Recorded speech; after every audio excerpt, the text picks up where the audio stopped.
This is Nizhny Novgorod, a city where last year everything changed hockey-wise. For starters, local KHL club Torpedo moved to the Eastern Conference for a season. They also hired a new coach, a very emotional one at that too. And then, of course, Torpedo renewed almost half of their roster. All of this led Torpedo to better results, and this city truly became obsessed with hockey.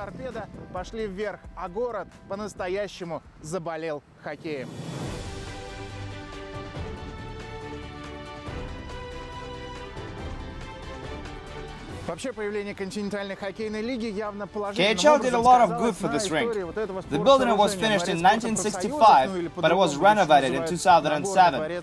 After the renovation, the rink hosts 5,500 people, which is the minimum capacity required by the league.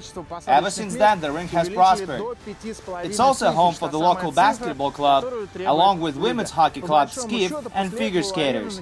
However, the word is that Torpedo is going to get a new rink very soon. It's one of the key issues for Torpedo at the moment.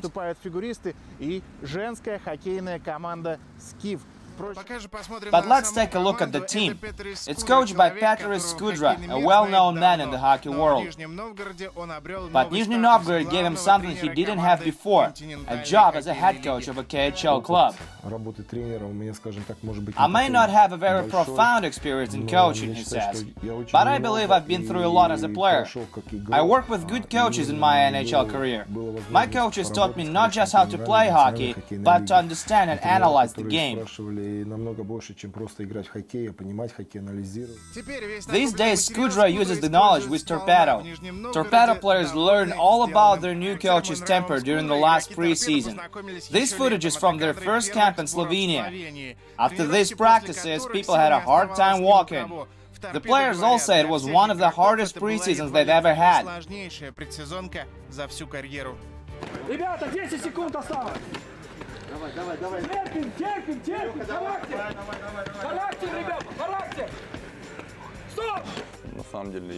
I've been to a lot of pre-season camps, says goalie Georgi Gelashvili. Some of them were pretty tough, but this one was probably the toughest. It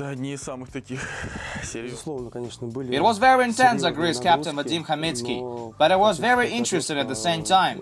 We didn't have a moment to relax. Everybody went to the gym, hit the tracks, played different sports. It was hard, but interesting. This is very important. The man in the blue shirt is Torpedo's conditioning coach Eduard Rabe. He spent 5 years working in Latvia before joining Dutch soccer club Ajax. Now he works in Torpedo.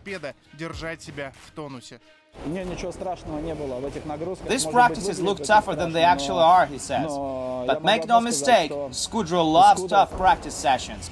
He told us he wants his guys in top condition, so they could do whatever he wants them to do on the ice. That's why all the hard work.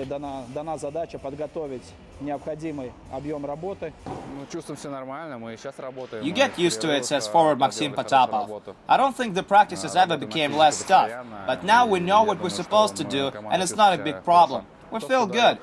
You've probably noticed that we play better than most teams in the third period.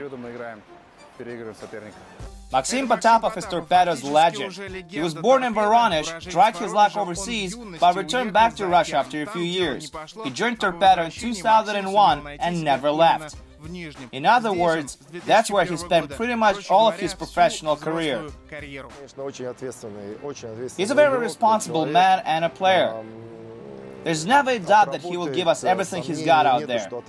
Everybody gives their best at the games. There's nothing unique about it. But Max is one of the few players who works just as hard at practices, and he does it every day. He sets an example for everyone else in the room. He's the one who makes better everyone around him.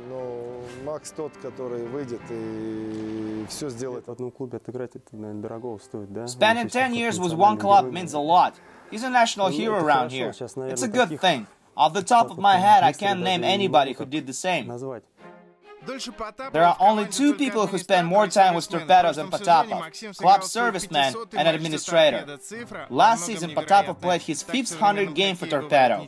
That's quite a number. You don't come across something like that very often these days. It feels great, I'm not gonna lie. All the guys said a few words after the game, and the club's management gave me a small gift too. Potapov remembers every season he spent with Torpedo, but the one that really stands out is of course the one they beat Dynamo Riga in the first round and then lost to soon-to-become Gagarin Cup champions Dynamo Moscow. Potapov says back then Torpedo could have achieved more. I believe so, yes. We could have taken them down, but we were just a bit unlucky. It was very frustrating. We were up 2-1 in the series, but Dynamo still beat us. I hope we can do better than that soon enough. Last season, Torpedo renovated all of their facilities. This is what their gym looks like now.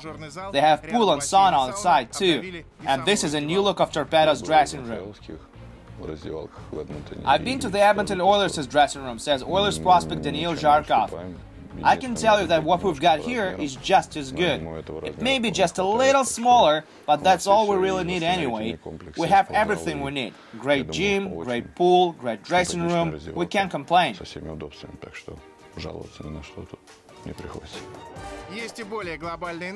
The most drastic change for Torpedo last season was that the team was moved to the Eastern Conference. But it was an Olympic season anyway, meaning every team played every team, so the news didn't affect Torpedo much.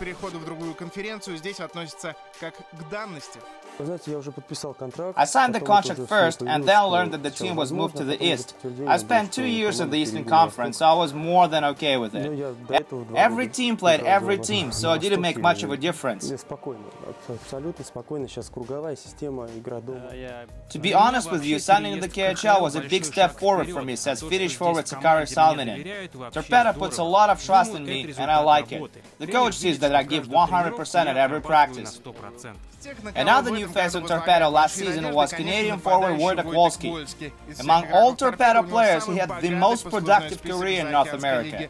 After spending 11 years in the NHL, Wolski moved to Nizhny Novgorod.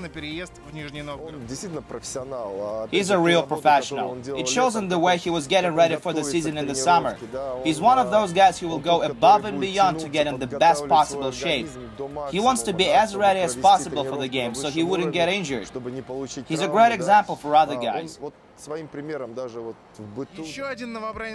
Khamitsky also signed with Torpedo just last season. Nevertheless, he was voted the team's captain right off the bat. It doesn't happen all that often. I'm not looking for any special attention. It was coach's decision. That's how I became the team's captain. At the Sochi Olympics, Sakari Salminen and Jussi Hittinen won bronze medals with Team Finland. As for Torpedo, they lost in 7 games in the first round to Salavat Ulayev.